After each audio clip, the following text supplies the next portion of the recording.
Olá pessoal, seja bem-vindo a mais um vídeo desse canal. Então hoje nós vamos falar um pouquinho de por que você tem que começar a investir hoje. Mas antes de nós começarmos a falar sobre esse assunto, eu queria pedir sua ajuda para você seguir, para você se inscrever no nosso canal e para você ativar o sininho e compartilhar esse vídeo com seus amigos que querem entender um pouquinho sobre o porquê tem que investir. Por que você tem que investir? Você tem que investir primeiramente para poder proteger o seu dinheiro e depois para poder alcançar os seus sonhos, seja ele comprar uma moto, comprar uma casa, comprar um carro, fazer uma viagem ou até mesmo o sonho de se aposentar. Né? Quem que não quer se aposentar tendo uma renda extra? Mas antes de nós entrarmos nesse assunto, nós vamos falar um pouquinho sobre o poder de compra nosso hoje. E para nós falarmos isso, nós temos que falar sobre a inflação, que é algo que está sendo comentado, falado aí nos telejornais, né? E aí, o que é a inflação? A inflação é a persistência no aumento de preços de determinados tipos de produto por um determinado tempo. Né? Então, a inflação ela vai acumulando aí, ano após ano, e aumentando o valor das coisas. Para nós entendermos melhor, nós vamos imaginar o ano 2025. Né? 2025, nós estamos com a projeção de inflação aí, uma média de 5,5%. O que isso quer dizer, Thiago? Isso quer dizer que você, com o seu dinheiro que você tem hoje, ele vai estar desvalorizado 5,5%, o mesmo dinheiro que você tinha em janeiro de 2025. Quando você chegar em dezembro, ele vai estar desvalorizado 5,5%, se a inflação fechar em 5,5%. O melhor exemplo para nós entendermos o que é a inflação, vamos aí pegar o poder de compra de uma nota de R$100. Em 2015, um lanche aí, seja ele na avenida do seu bairro ou em algum restaurante do seu bairro, ele custava uma média de R$10. Esse lanche, custando R$10, uma nota de 100, a gente comprava ele e dava para comprar 10 lanches. Então você conseguia alimentar 10 pessoas com R$100 comendo esse lanche. Já em 2025, esse lanche a R$20, porque os ingredientes subiram, enfim. Aí, através dos anos, a inflação foi acumulando, que é o preço dos produtos foram aumentando, e a inflação foi aumentando o preço das coisas. Esse mesmo lanche que você comprava a R$10 em 2015, comia 10 lanches, em 2025, esse mesmo lanche custa R$20 e agora você consegue comprar só 5 lanches. Então, o que isso quer dizer? Isso quer dizer que o dinheiro, o nosso poder de compra, o poder de compra do dinheiro que nós temos guardado, ele vai se desvalorizando com o aumento da inflação. Mas e aí, o que eu tenho que fazer então?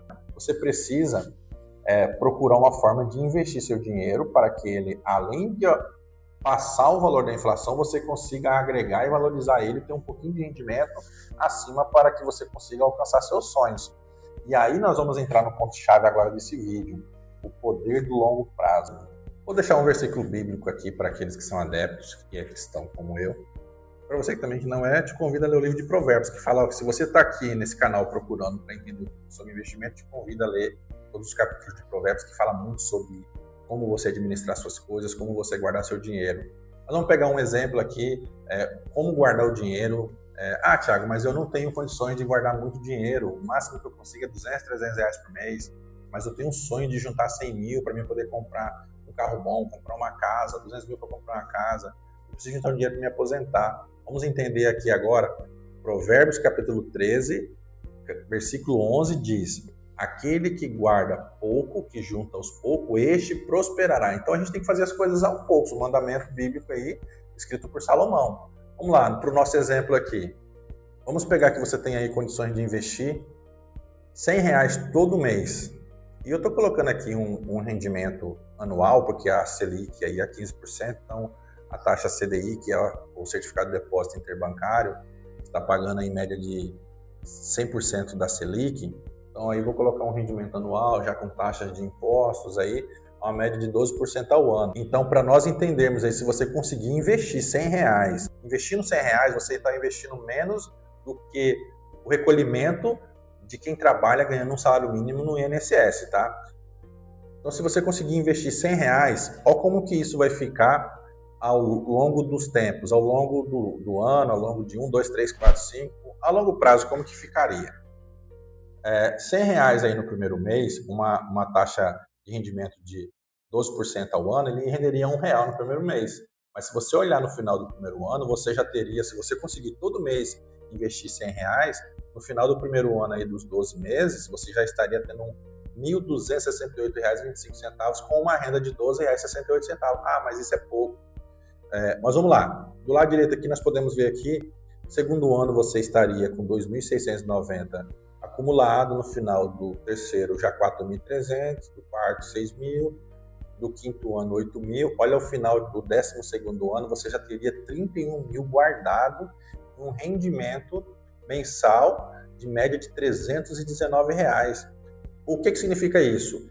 Esse rendimento mensal é o dinheiro que ele vai render todo mês, mesmo que você não tenha que aumentar. Então, se você quiser chegar no 12º e falar, não, aqui chega, já investi bastante, vou trabalhar esse dinheiro aí investido, então você vai ter uma média de R$ 319 todo mês. Mas olha só, o poder do longo prazo. Uma pessoa, ela contribui em média de 30 a 35 anos com o INSS. Para quem ganha um salário, dá uma média de R$ 140 por mês a 170, né? Então vamos lá, se você conseguir guardar R$ 100, vamos supor que você tenha 30 anos e aí você começa a se planejar para aposentar com 60, com 70, enfim, ou você tenha 20 anos e você vai se aposentar com 50, vamos supor que você todo mês tenha condições de colocar R$ 100 investido na bolsa. Olha o que isso vai acontecer ao final dos 30 anos. Você vai ter 309 mil investido com um rendimento mensal. É um rendimento, esse dinheiro vai te render todo mês, vai pingar todo mês R$ 3.090,35. Parece pouco, mas a maioria das pessoas hoje aposentam ganhando uma média de um salário mínimo. Então, se você aplicar R$ 100, que é menos do que o que você contribui no INSS com um salário mínimo, você teria 2 salários mínimos no final de 30 anos. Então, por isso que você precisa começar a investir hoje, para que esse rendimento chegue a longo prazo, te dando uma rentabilidade boa mensal. Mas vamos mudar aqui o exemplo. Vamos supor que você, Thiago, eu consigo investir R$ 100 por mês e eu tenho R$ 5.000 guardado. Eu vou começar a investir nesses R$ 5.000 a um rendimento em média de 12% ao ano, abaixo da Selic, né? Vamos lá, como que ficaria o nosso segundo exemplo, né? Você teria aí os R$ 5.000 investido, aí com condições de investir R$ 100 todo mês e a mesma taxa de rendimento anual de 12%, né? Então aqui, qual que é a diferença do nosso primeiro exemplo? Que você tinha 5.000 guardados, só que você não investia, agora você vai começar a investir ele. Quando você começa a investir, olha como que fica esse investimento. No primeiro mês você já teria R$ 51 todo mês pingando na sua conta. No final do primeiro ano, você já teria R$ 68 todo mês pingando na sua conta. Se você continuar investindo, o que vai acontecer? No final do 12º ano, você teria R$ 526 pingando na sua conta todo mês, sem você ter que colocar mais nenhum dinheiro. E aí você começou a investir, conseguiu investir durante 30 anos aí o seu capital, todo mês colocando R$ 100, que é pouco. No final dos 30 anos, você teria 527 mil acumulado, rendendo mais de R$ 5.000 todo mês pingando na sua conta, sem ter que colocar nenhum real mais. R$ 5.000 mais o valor que você tiver de aposentadoria. 90% das pessoas aposentam ganhando menos do que isso aí, tá, pessoal? Menos do que R$ 5.000 por mês. Então você teria uma renda aí passiva em média aí, rendendo R$ 5.000 todo mês, né? E aí você ia tomar a decisão do que você ia fazer com esse dinheiro, utilizar uma pequena parte dele ou utilizar aí todo o seu rendimento mensal, mas não aconselha isso, né? Porque o dinheiro ele tem que se valorizar para você não ser engolido pela inflação. Mas de toda forma você teria uma renda extra de R$ 5.000 todo mês. Mas vamos supor que você ganha um pouquinho mais, você consegue investir um pouquinho mais, consegue acumular um pouquinho mais. Vamos agora para o nosso terceiro e nosso último exemplo. Aí você tem aí condições de colocar aí R$ 10.000 de investimento inicial. Uma pessoa que ganha aí R$ 10.000 por mês, provavelmente ela tem condições aí de guardar todo mês aí R$ 600, se ela se planejar bem planejadinho, né? E ela tem condições de investir. E vamos aplicar a nossa taxa de juros, a nossa taxa de rendimento anual de 12%, investindo os R$ 10.000 inicial. Olha como que ficaria. No primeiro mês você já teria R$ 106 pingando todo mês.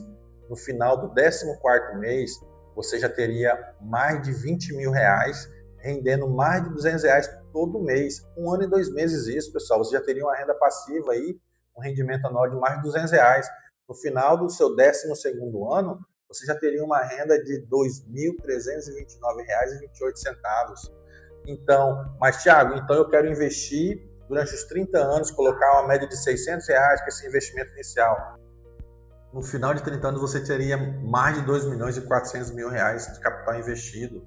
e um rendimento de mais de 24 mil todo mês, guardando R$ 600 por mês. Para quem ganha 6 mil, 5 mil, isso passa de 10%, mas para quem ganha 10 mil, isso não é nem 6% ao mês que você vai guardar. Para quem ganha 20 mil, isso equivale a mais ou menos 3% ao mês. Olha só a projeção do seu investimento a longo prazo que você vai alcançar. Mas, Thiago, eu quero começar hoje. Como começar? Procure estudar, procure entender o seu próprio banco. No aplicativo do seu próprio banco, você entra lá, você vai entender. Não precisa de entender de tesouro direto, de ações, de fundo imobiliário, enfim, essas questões de renda variável.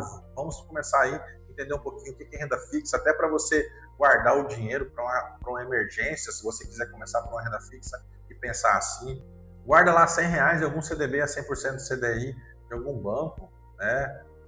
Entenda como que funciona isso, faz o cálculo aí quanto que você pode guardar por mês e aí você começa a investir pensando no seu futuro para que lá na frente você não se arrependa. Olhe para trás quanto que você deixou de investir, que você só gastou, que você não investiu e olhe o que você poderia estar fazendo aí, a mágica da multiplicação do seu dinheiro. Então pense bem, aproveite os conteúdos que eu irei passar para vocês aprenderem a investir, vocês tomarem as suas decisões ao longo prazo, para que lá na frente você possa falar assim, valeu a pena. Tá? Não pense em guardar muito, eu preciso ter 100 mil, 200 mil para me investir na bolsa. Comece hoje. Comece hoje para que lá na frente você tenha muito. Eu disse um versículo bíblico, Provérbios capítulo 13, versículo 11, aquele que pouco junta, a longo prazo, alcança prosperidade. Então comece hoje, pessoal. É isso aí, valeu. Espero que tenha sido de proveito esse vídeo para você. Todos os meses você já vai ter R$ 100 rendendo de aluguel na sua conta. Olá pessoal, seja bem-vindo ao meu canal. Meu nome é Thiago Santos e hoje nós vamos falar sobre fundos imobiliários. O que são fundos imobiliários? É um fundo que tem imóveis, seja ele lajes corporativas, seja galpões logísticos, shoppings, hospitais, enfim, são os fundos mais conhecidos. E ele divide em cotas para que eu e você tenhamos condições de comprar no mercado da Bolsa de Valores. Vamos colocar um exemplo aqui. Um fundo que tenha um patrimônio imóvel que vale R$ 1 milhão, divide esse fundo em 10 mil cotas de R$ 100. O que vai acontecer? Eu e você podemos fazer parte dessa sociedade comprando uma cota de R$ 100 e ter direito ao aluguel todos os meses deste fundo. Então, se você tem uma cota e este imóvel está alugado a R$ 10 mil e são 10 mil cotas, então se você tem uma cota de R$ 100, você vai ter um rendimento todo mês de R$ 1. Se você tem duas cotas que são R$ 200, você vai ter R$ 2. Mas veja só, se você tem 100 cotas que dão R$ 10 mil, todos os meses você já vai ter R$ 100 rendendo de aluguel na sua conta. Então é uma maneira mais simples para nós, como eu, como você, pessoa física, termos acesso a ser donos de imóveis e podemos aí ter aluguéis todos os meses sem ter grandes riquezas, sem ter um valor alto para comprar um imóvel grande, um imóvel comercial, uma casa para poder alugar. Então o fundo imobiliário ele é como se fosse um empreendimento, uma loja, um imóvel comercial, uma casa comprada. A lógica é a mesma, mas vamos lá. O que é mais fácil? Eu comprar uma cota de fundo imobiliário de R$ 100 ou comprar uma casa de 500 mil ou R$ 1 milhão? Eu não tenho acesso ainda a comprar uma casa neste valor, para mim poder colocar à disposição para alugar. Então, para mim entrar no mercado imobiliário através do fundo imobiliário é muito mais simples. Lembrando que existem fundos imobiliários a partir de R$ 9, R$ 8, aí, abaixo de R$ 10 temos alguns fundos imobiliários. Então, o fundo imobiliário ele é uma maneira simplificada de nós ter acesso a investir em imóveis. Então, a lógica é a mesma disso, mas com algumas vantagens para fundo imobiliário. Uma delas é liquidez. Se você tem, vamos supor que você tenha condições de comprar 1 milhão de fundo imobiliário e você tenha condições de comprar um imóvel de R$ 1 milhão, um imóvel comercial. Qual que é mais fácil de vender? Um imóvel que você coloca no mercado aí, que às vezes demora de R$ 1 milhão, que às vezes demora uma semana, 2 semanas, meses, anos para vender, ou uma cota de fundo imobiliário, ou 10 mil cotas de fundo imobiliário, que dão R$ 1 milhão desse fundo que nós utilizamos de exemplo, e você coloca no mercado onde tem milhões de CPFs na bolsa interessados em investir e comprar algo. O que tem mais liquidez? O fundo imobiliário. Então você precisou de um dinheiro urgentemente, então tem liquidez. Você vai lá e vende a sua cota bem rapidinho e você já tem acesso ao dinheiro. Então, além de você receber aluguel, você tem condições de vender bem rápido essa cota sua de fundo imobiliário. Uma outra vantagem, você não tem que se preocupar com os inquilinos, com reforma, com inadimplentes. O gestor do fundo, que é auditado, que são extremamente profissionais, eles cuidam de tudo isso. Você só recebe o aluguel por mês, né? Então você não tem que se preocupar com isso. Então é muito mais fácil você ser dono de um fundo imobiliário que tem uma rentabilidade, uns fundos bons acima da maioria dos imóveis hoje, do que você ter um imóvel próprio. E para você experimentar ser dono de algo, compensa você investir num fundo imobiliário. Então, essa é a vantagem de ser dono de um fundo imobiliário. Ah, Thiago, mas o fundo imobiliário ele é seguro? Se eu comprar R$ 100, vai valer sempre R$ 100?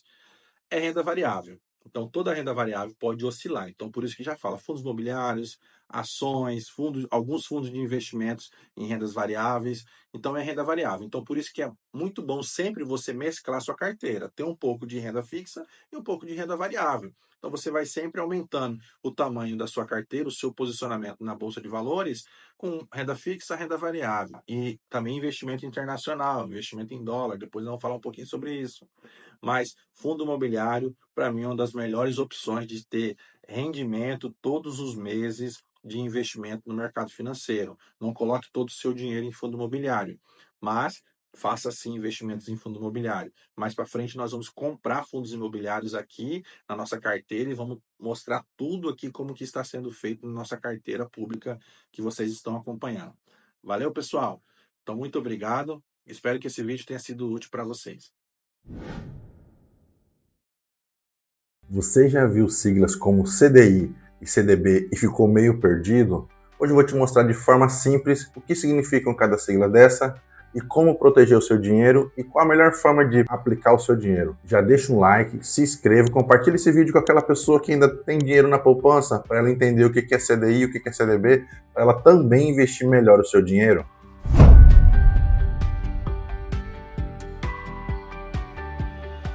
O CDI ele não é um produto de investimento, ele é uma taxa base que os bancos utilizam para poder pegar empréstimo entre si. Ou seja, se um banco termina o dia com um caixa negativo, ele vai lá em outro banco e pega um dinheiro emprestado, e essa taxa de CDI é a taxa que eles utilizam, Certificado de Depósito Interbancário.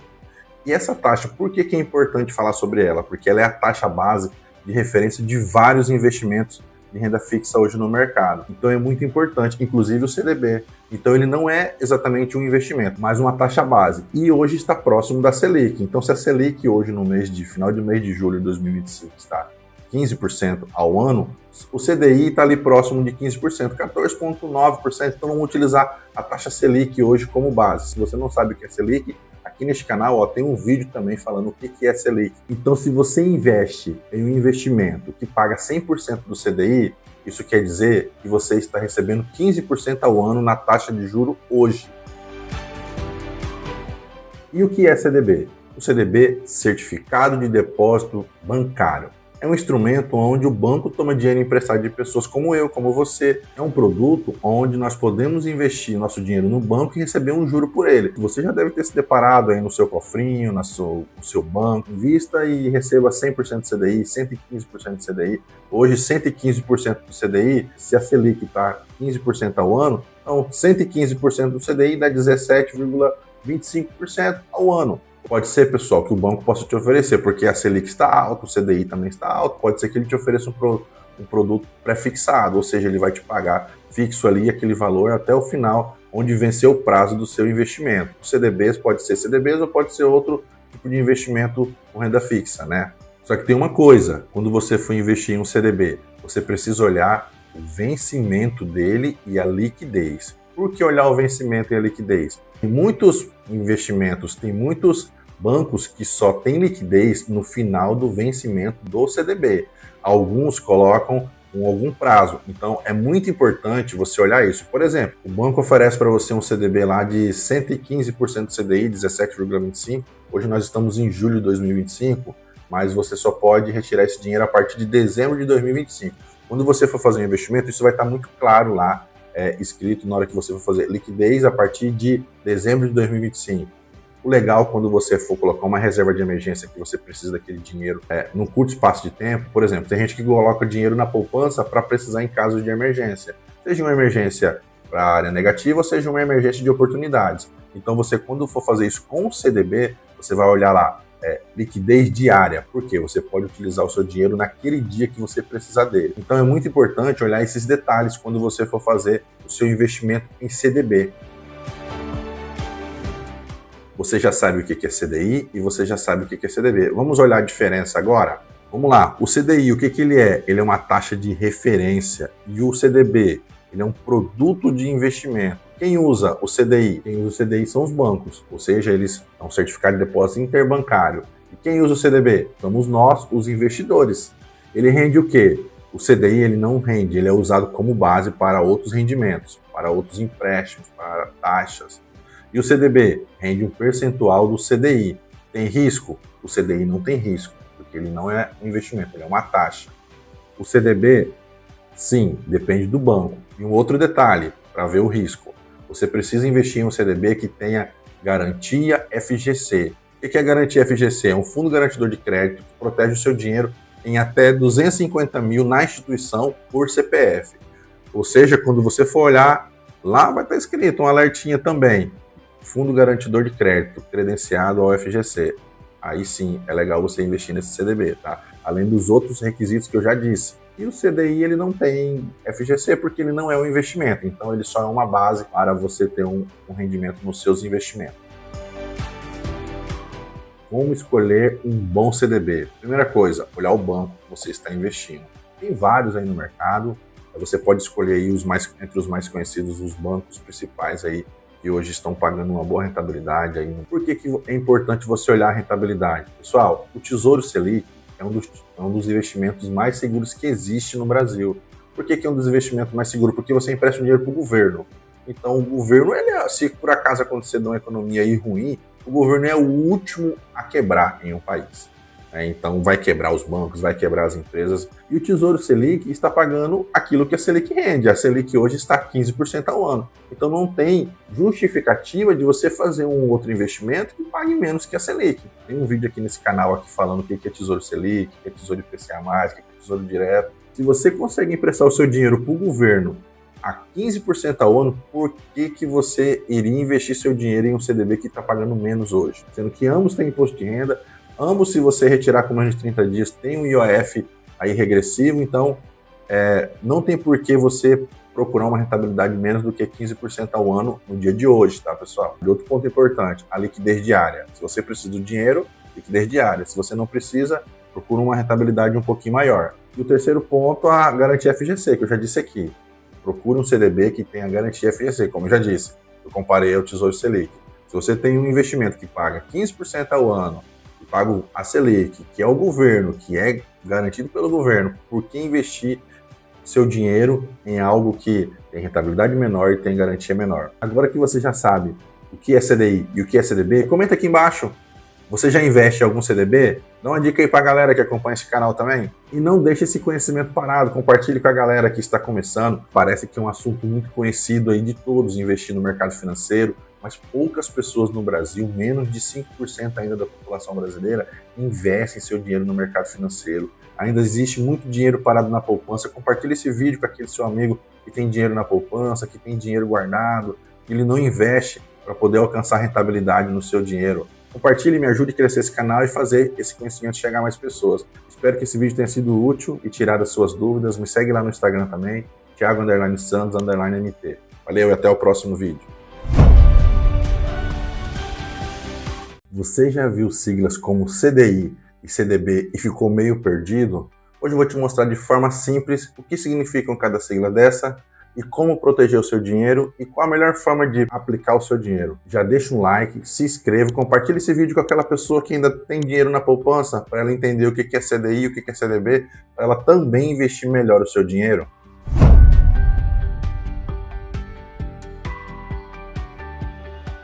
O CDI ele não é um produto de investimento, ele é uma taxa base que os bancos utilizam para poder pegar empréstimo entre si. Ou seja, se um banco termina o dia um caixa negativo, ele vai lá em outro banco e pega um dinheiro emprestado, e essa taxa de CDI é a taxa que eles utilizam, Certificado de Depósito Interbancário.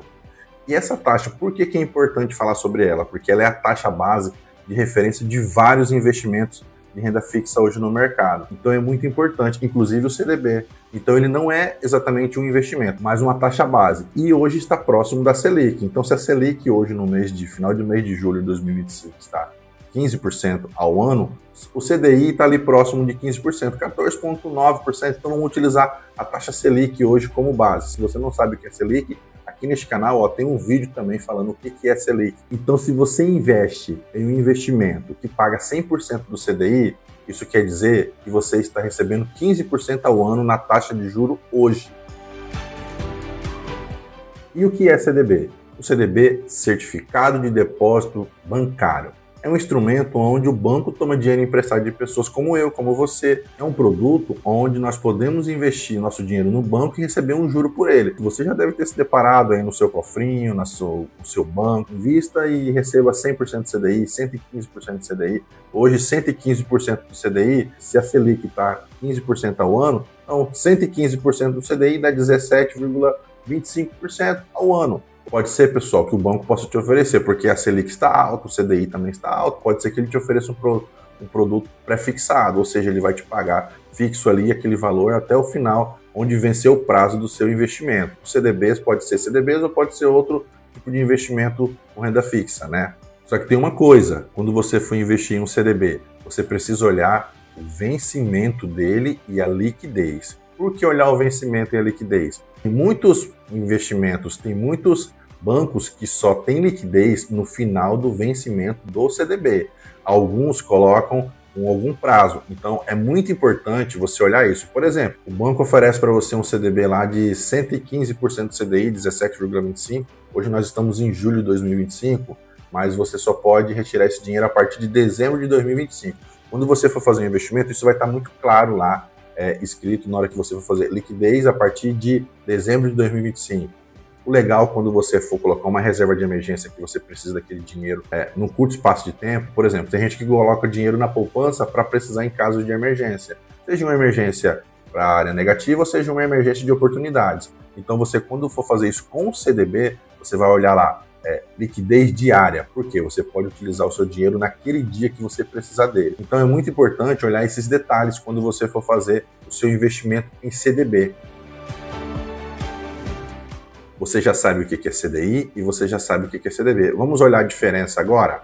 Vamos lá, o CDI, o que ele é? Ele é uma taxa de referência. E o CDB, ele é um produto de investimento. Quem usa o CDI? Quem usa o CDI são os bancos, ou seja, eles são certificado de depósito interbancário. E quem usa o CDB? Somos nós, os investidores.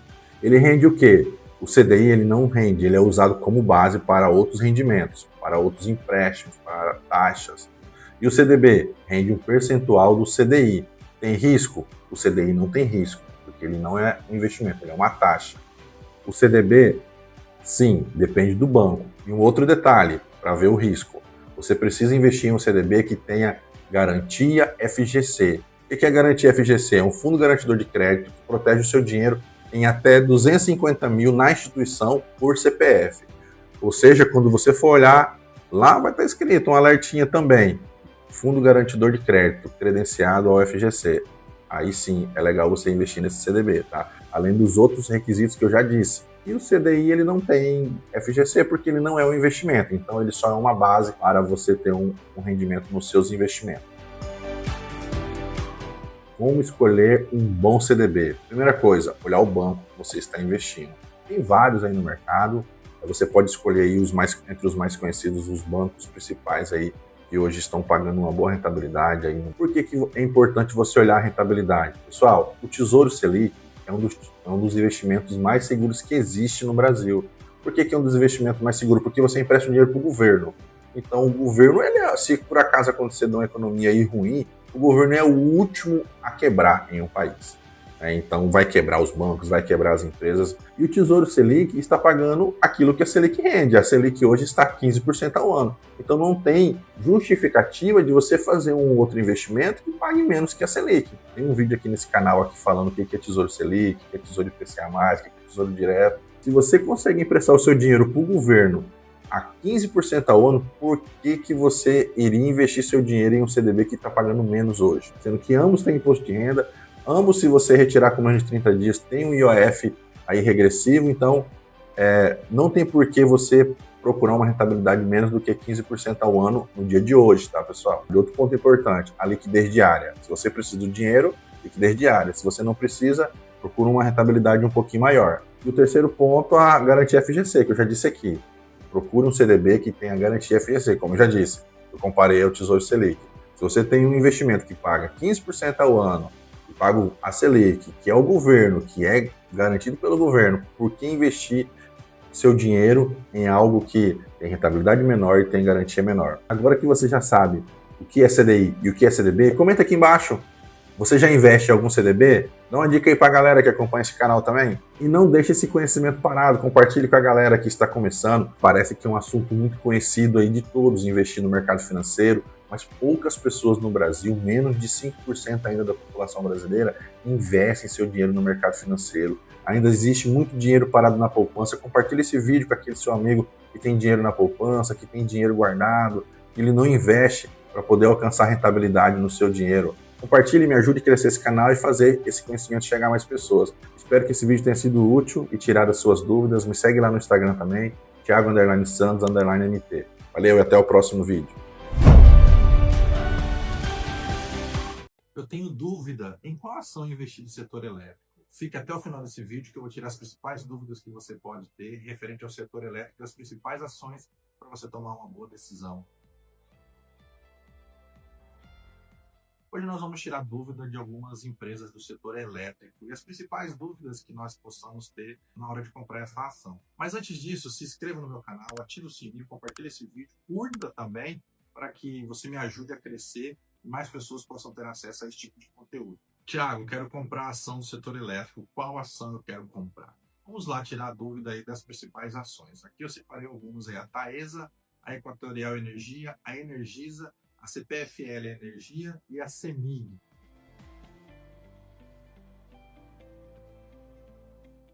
A Taesa, ela atua só no setor de transmissão, enquanto a Equatorial Energia, distribuição e geração de energia. A Energisa, ela atua no setor de distribuição. A CPFL, ela atua no setor de geração e distribuição. A CEMIG é uma empresa mista. Olha só, ela atua no setor de geração, ela atua no setor de transmissão e de distribuição. Vamos olhar os dividend yields, que ela gerou de dividendos para os acionistas nos últimos meses, nos últimos 12 meses, e o ROI dela, que é o patrimônio dividido pelo lucro líquido. Vamos lá, se você não sabe o que é ROI, aqui, ó, clica aqui em cima que vai ter um vídeo te explicando isso com certeza. O dividend yield é a rentabilidade das ações dos últimos 12 meses, né?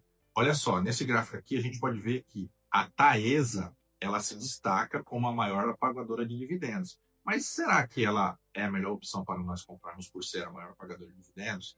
Olha a Equatorial aqui, o que ela, o dividendos dela, 3,8%, enquanto a Taesa está 13,5% de pagamento de dividendos. A CPFL, 6,5% e a CEMIG, 7,8%. Qual dessas ações eu devo comprar? Então você tem que avaliar o que você está buscando, crescimento ou dividendos. O ROI, que é o patrimônio dividido pelo lucro. Taesa, 18%, Equatorial Energia 14%, em Energisa 12%, CPFL 16%, CEMIG 11%. Aqui, a Taesa, ela se destaca como a maior pagadora de dividendos. O valuation de julho delas, e aqui eu vou deixar uns shorts aqui também, explicando, se você quer saber o que é o PL, o preço sobre o PL, também tem mais vídeo nesse canal aqui, com certeza você vai poder saber o que significa isso. Que é o preço da ação dividido pelo lucro líquido por ação. Vamos lá, qual que é a melhor delas aqui?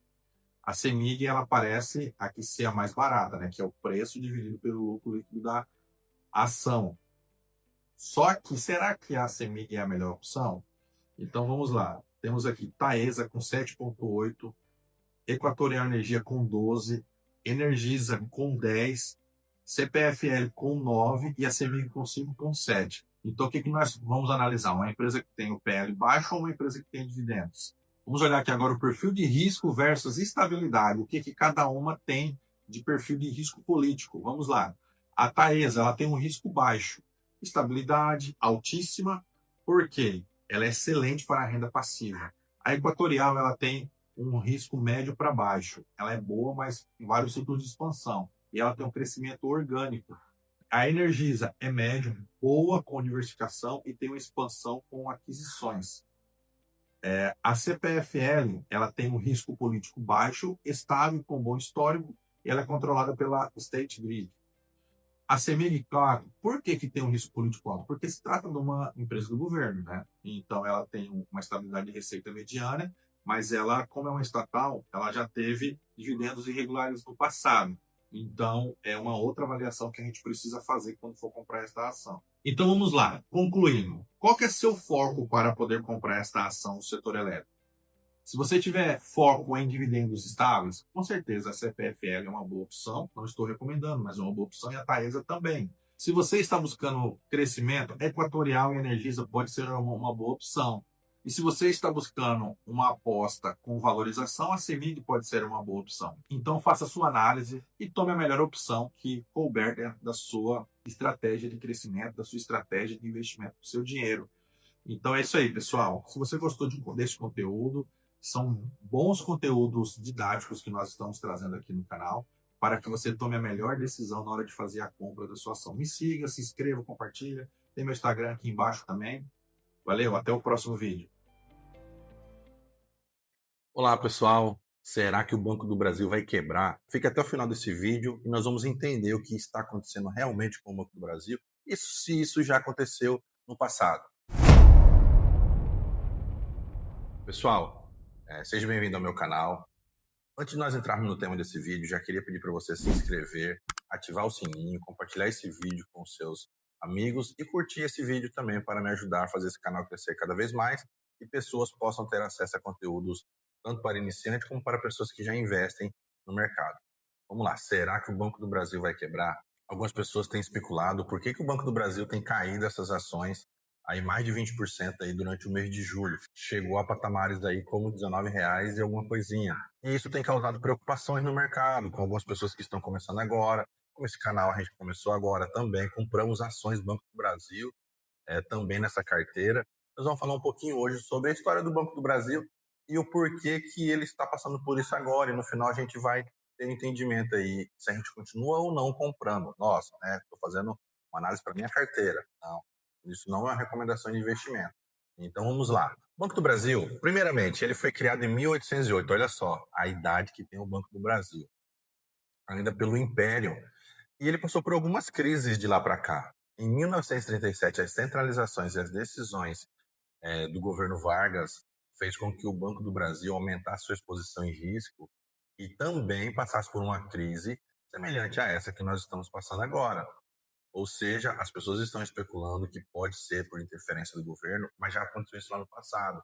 Mas não é isso que está acontecendo com o Banco do Brasil. São vários fatores que estão fazendo com que as ações do Banco do Brasil estejam se desvalorizadas agora. Em 1980 também passou por uma situação semelhante à inflação que está acontecendo agora. Logicamente, naquela época foi bem maior. Olha só, o Banco do Brasil passou por 1980. A hiperinflação que aconteceu naquela época, ou seja, a alta demais dos preços, as pessoas começaram a se endividar demais e o Banco do Brasil passou por isso também. Vamos lá, agora passando agora para já o plano real aí, que o Banco do Brasil sobreviveu a todas as moedas aí consideradas oficiais de 808.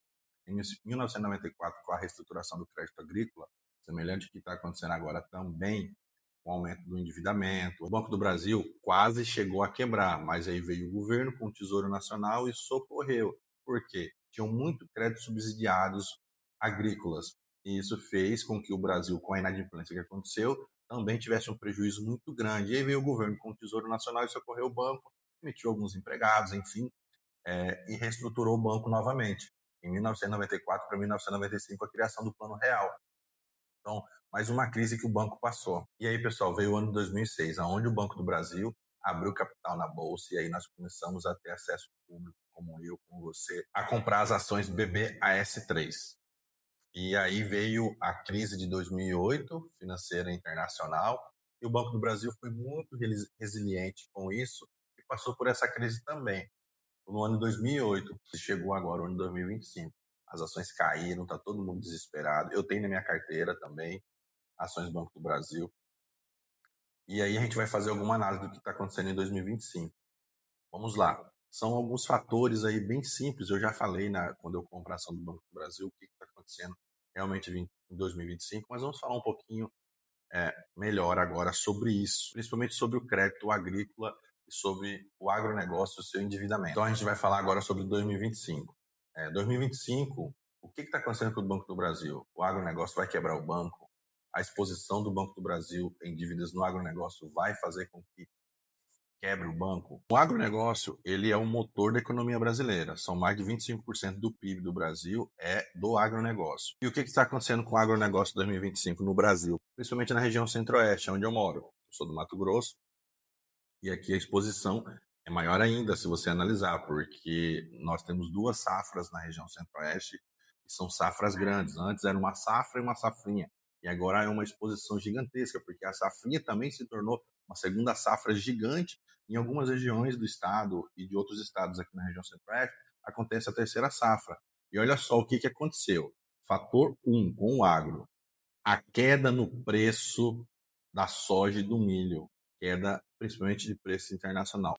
Olha esse gráfico, a queda que teve da soja do ano de 2022 para cá até 2025. Olha só, o preço por tonelada. Nós tínhamos uma média de $600 por tonelada e hoje está custando uma média de $480 por tonelada de 2022 para cá. Olha só, também aí a alta produção que nós temos e a baixa demanda internacional, fazendo com que a gente tenha que armazenar os produtos e fazendo com que isso gere custo, porque armazenar também gera custo, e fazendo com que diminua esse valor também, quem quer colocar o seu produto no mercado mais barato para poder vender e se desfazer ali dele. Isso acaba fazendo com que o produto fique mais barato, o produtor tenha menos lucro e os fatores se juntam, né?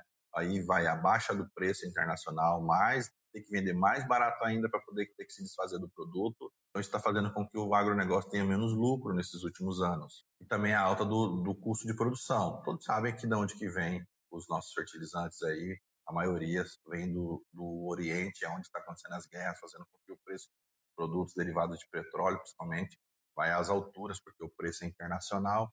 Então, isso está fazendo com que o produtor tenha menos lucro também. E olha só, além de enfrentar problemas externos ao país, ainda tem a questão climática. O produtor é uma pessoa muito corajosa, porque ele planta acreditando na expectativa e nas previsões de que vai chover na época certa para que ele tenha uma produção boa, uma produtividade boa e ter lucros. Nós sabemos que nos últimos 2, 3 anos aí, principalmente na região centro-oeste, onde tem uma grande concentração de produção, o clima não tem favorecido muito. 2025 está sendo ótimo aí, segundo relatos de alguns produtores. Mas isso vai se refletir no ano que vem e no outro ano. Então, nós estamos agora vivendo um momento financeiro dos produtores, o que aconteceu em 24 e 23. Então, agora eles estão começando a respirar um pouquinho melhor, porque o clima ajudou um pouco. E mais um reflexo do que está acontecendo hoje é o que aconteceu no campo em 2023 e 2024. Também fez com que os produtores, quem não teve prejuízo, teve menos lucro. Então, isso influencia também. E o que isso tem a ver com o Banco do Brasil, o agronegócio, Thiago? O Banco do Brasil é o principal financiador do agro. Só em 2024 foram mais de 200 bilhões emprestados através do Banco do Brasil para o agronegócio. Então, isso vai impactar diretamente. O Banco do Brasil estava esperando ter um lucro no primeiro trimestre de 2025, alguns analistas também, de média de 9 bilhões e meio de reais de lucro, e teve 7,4 bilhões.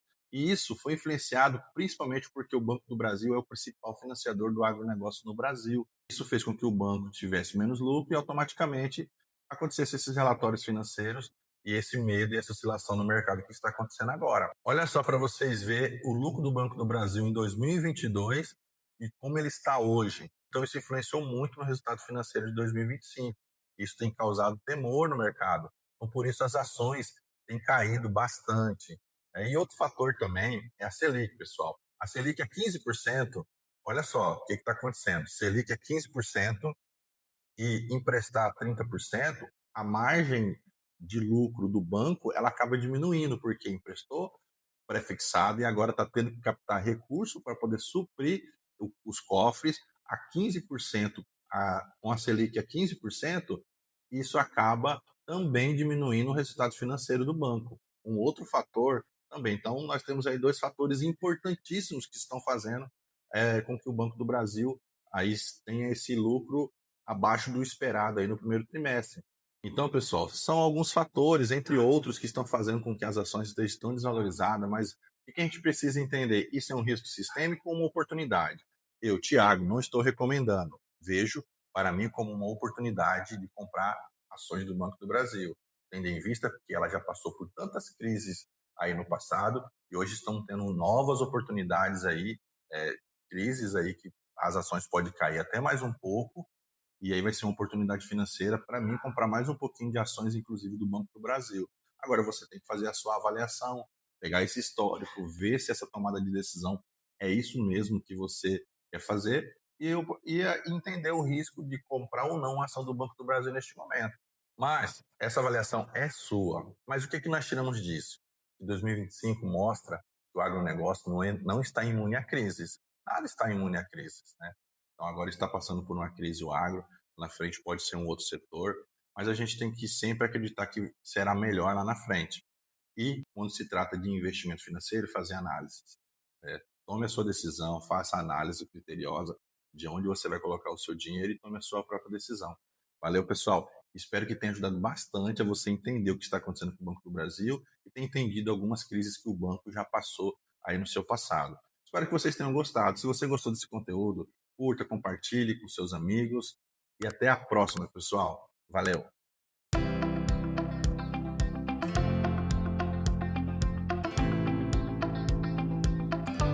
Que é o quadrante da liberdade financeira de verdade.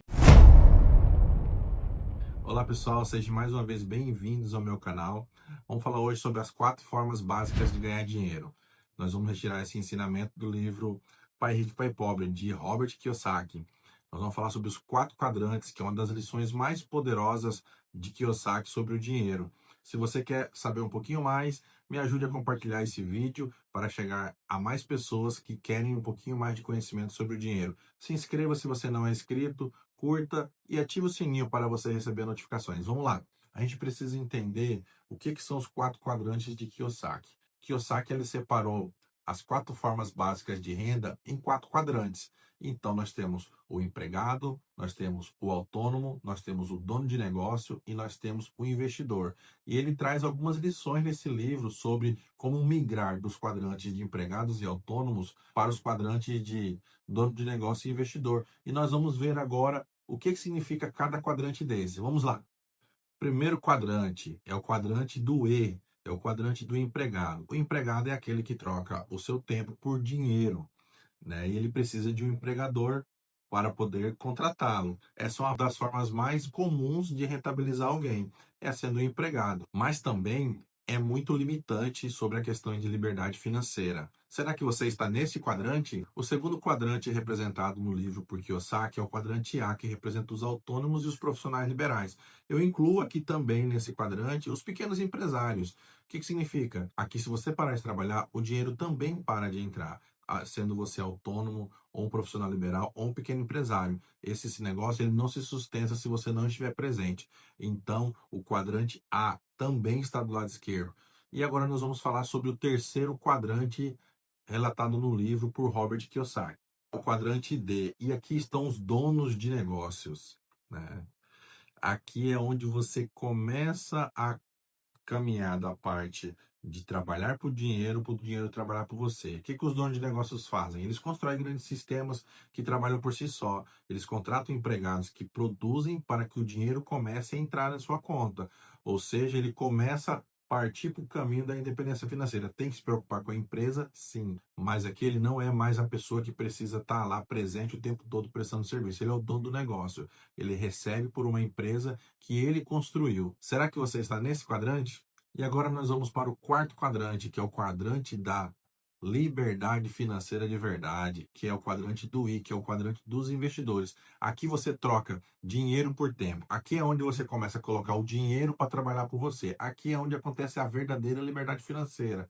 Ou seja, você investe seu dinheiro e esse dinheiro começa a trabalhar por você, te dando liberdade territorial, liberdade geográfica para você estar onde que você quiser e esse dinheiro vai continuar entrando na sua conta independentemente, sem que você tenha que ter tanta preocupação da forma que ele vai estar entrando na sua conta. Apenas fazendo bons investimentos, você já vai saber que você vai estar recebendo esse dinheiro. Então, qual é a lição principal desses quadrantes que Robert Kiyosaki relata nesse livro?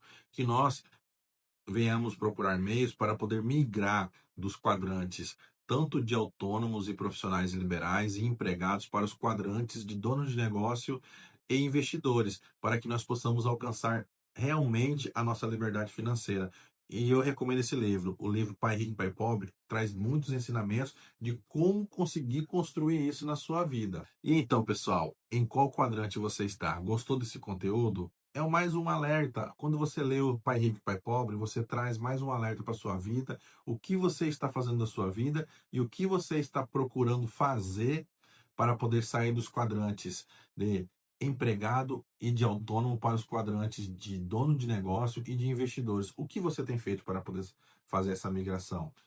Se você gostou desse conteúdo e quer saber mais sobre como migrar desses quadrantes de empregados e autônomos para os quadrantes de dono de negócio e investidor, siga-me e vamos juntos nessa jornada, alcançar a tão sonhada liberdade financeira. Deixa o like, pessoal. Compartilhe esse vídeo com pessoas que você gosta e quer que eles alcancem a liberdade financeira. Valeu, obrigado. Até o próximo vídeo. O quinto hábito de uma pessoa que não consegue investir deste vídeo, eu acho que é o mais importante, dos que eu separei.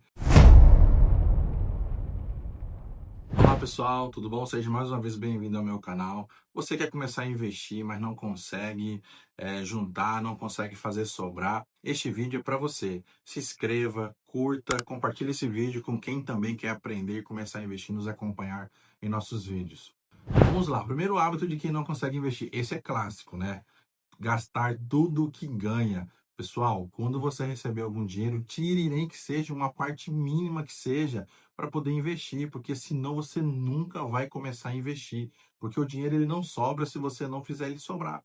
Então, este é o primeiro erro. Não faça com que esse erro impeça seu investimento. Reserve o dinheiro para poder investir primeiro. Uma parte mínima que seja, mas reserve. O segundo hábito de quem não consegue investir, dívidas desnecessárias. Pessoal, o cartão de crédito é o aliado de quem sabe usar, porque com ele você também pode ganhar dinheiro através dos seus pontos, milhas, mas ele é o inimigo de quem não sabe usar. Você muitas vezes usa o cartão de crédito como extensão do seu salário. Isso é muito ruim, porque no mês que vem você tem as dívidas que você tem que pagar com o seu salário e ainda tem o cartão. Então o cartão de crédito ele não é uma extensão do seu salário. O cheque especial ele não é a extensão do seu salário.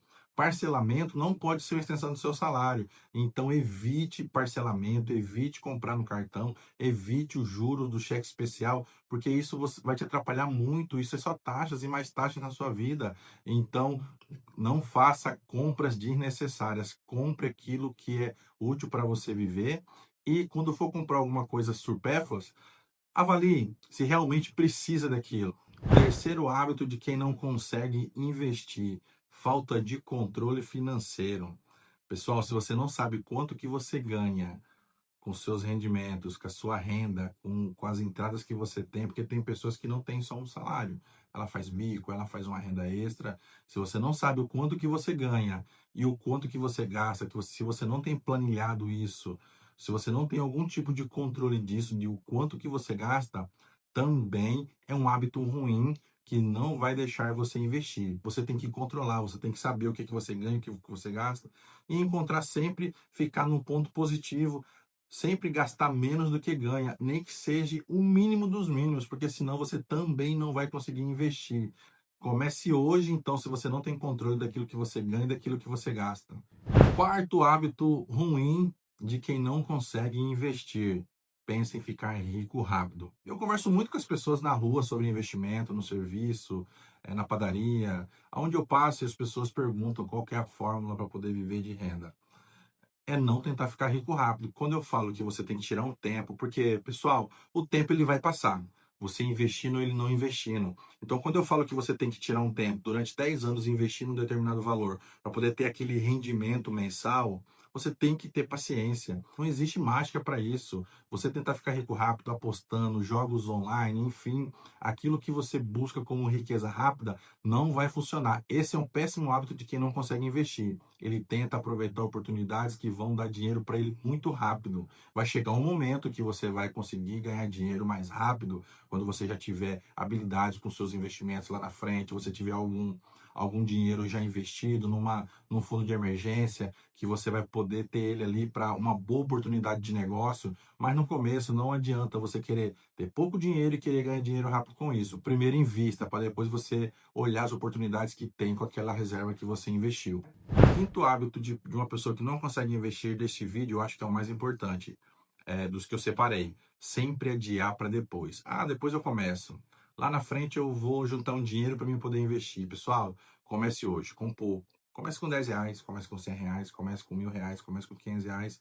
Comece com aquilo que você consegue, porque na hora que você começar a ver o resultado desse investimento, você vai se interessar pelo assunto e você vai começar a escalar no seu pensamento o que que aquilo pode ser lá na frente, quando você tiver um volume maior de capital investido. Então comece hoje, não adie. Esse é um péssimo hábito de sempre adiar as coisas. Comece hoje. E aí, pessoal, se identificou com algum desses hábitos? Lembre-se, mudar esses hábitos pode ser o diferencial na sua vida financeira. Não adie a decisão de mudar o hábito. Mude hoje para que você tenha um bom resultado. Se você gostou desse vídeo, curta, comenta, compartilha. Me segue lá no Instagram também, Thiago_Santos_MT.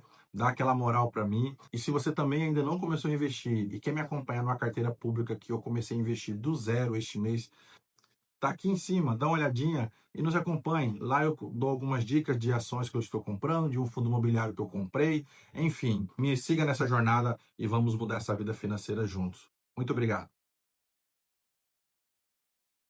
Vamos observar três coisas simples que você pode ter muito sucesso quando você for comprar uma ação. Olá pessoal, seja bem-vindo mais uma vez ao nosso canal. Vamos falar hoje sobre três coisas a se observar para comprar uma ação. Mas antes de nós entrarmos no vídeo, queria pedir aquela força sua para você curtir, se inscrever e compartilhar esse vídeo com o seu amigo que quer falar sobre investimentos. Vamos lá, vamos observar três coisas. Existem diversas análises que você pode fazer, tá, pessoal? Só que para um investidor iniciante, quando ele começa a se aprofundar demais em vários temas, em várias análises que podem ser feitas, ele pode se complicar e às vezes não tomando uma decisão correta por misturar tantas informações. Vamos observar três coisas simples que você pode ter muito sucesso quando você for comprar uma ação. Primeira coisa, o valor da ação versus o valor que estão dispostos a pagar. O que isso quer dizer, Thiago? Eu já falei em outro vídeo, aqui ó, comprando ações do Banco do Brasil, eu falo o que isso significa, que é o valor que as pessoas estão dispostas a pagar sobre o valor que está custando a ação.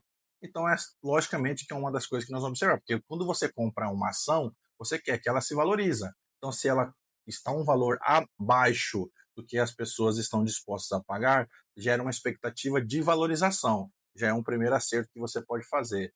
Segunda coisa que você tem que observar, a expectativa de crescimento daquele setor. Mas isso quer dizer o que, Thiago? Vamos lá.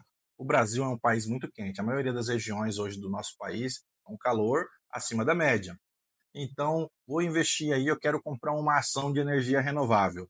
E aí você vai fazer algumas observações. Quais que são os setores que estão em crescimento nesse exemplo que eu estou te dando?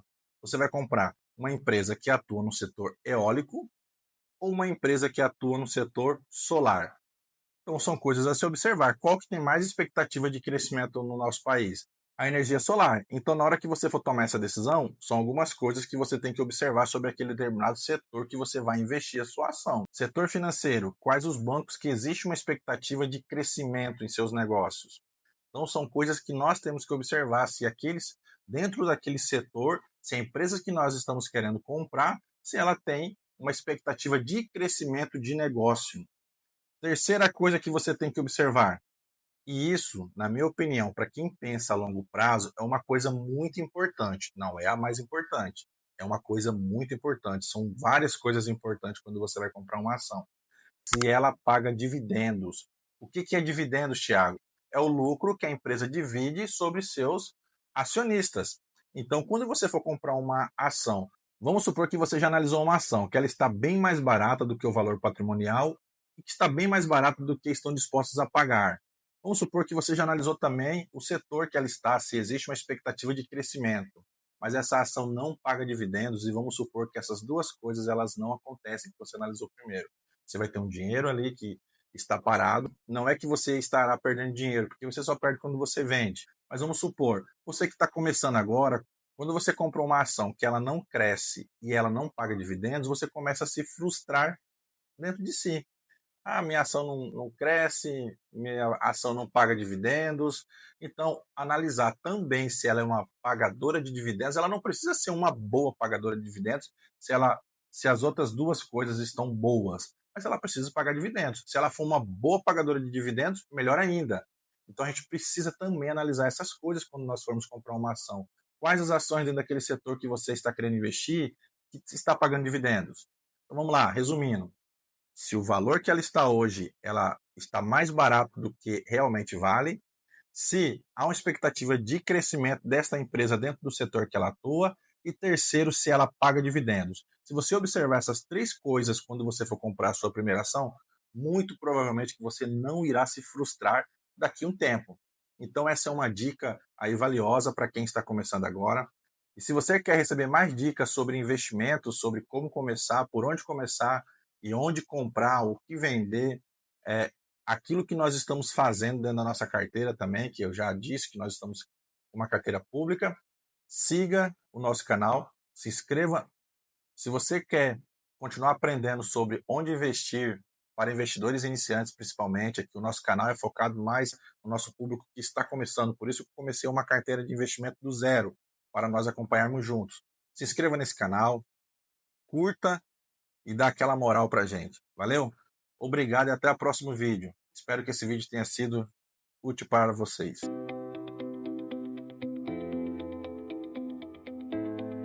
Acaba surgindo boas oportunidades com isso. Como as pessoas estão vendendo suas ações para poder investir em renda fixa, tende a desvalorizar algumas ações, alguns fundos imobiliários, porque a renda fixa está pagando um pouquinho mais. Olá pessoal, meu nome é Thiago Santos, sejam bem-vindos ao meu canal. Vamos falar um pouquinho hoje sobre a Selic, o que é a Selic e o que ela influencia na nossa vida. A Selic está sendo falada aí em todo momento, nos jornais, nos telejornais, na rádio, em todos os lugares. A Selic nada mais é do que a taxa básica de juros do Brasil. Por que a Selic está alta, Thiago?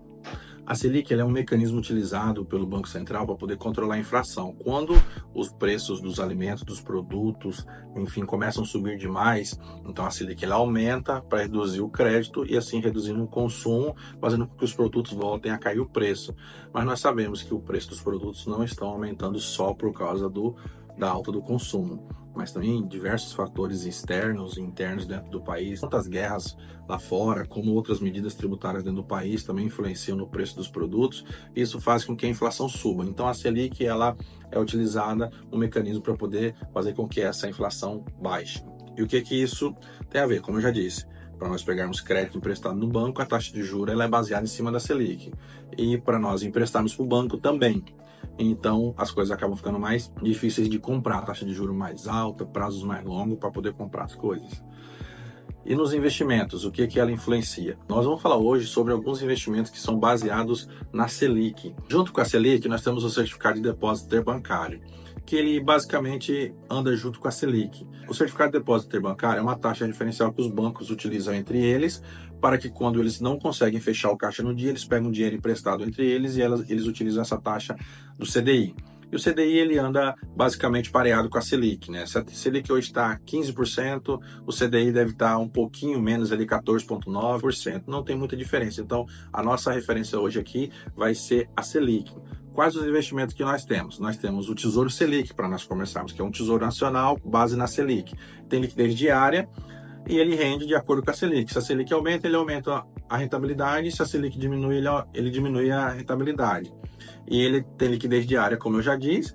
Então você vai lá no site do Tesouro Nacional, ou no aplicativo do Tesouro Nacional, ou no seu próprio banco ou corretora, você consegue fazer a aquisição desse Tesouro Selic. Um investimento que nós temos também em renda fixa, nós temos o CDB, que é o Certificado de Depósito Bancário, que ele basicamente utiliza o CDI como referência do que ele vai pagar de rendimento daquele dinheiro que você coloca, aonde o banco ele oferece um CDB no mercado e você empresta um dinheiro para o banco e ele te rentabiliza de acordo com o CDI. Pode ser 100%, 90%, 80%, 120%, é aquilo que o banco está disposto a pagar. E ele pode ter ou não liquidez diária, que todo dia você vai ver ele render um pouquinho. Quando eu falo liquidez diária, que você pode sacar a qualquer momento, e também tem aqueles CDBs que é fixado uma data que você pode fazer essa retirada. Na hora que você vai investir, você já vê se ele tem liquidez diária ou não, ou se ele tem carência para você fazer a retirada desse dinheiro. E esse CDB, ele tem um fundo garantidor, tem uma garantia, tem um fundo que garante, se você tiver problema com a instituição financeira,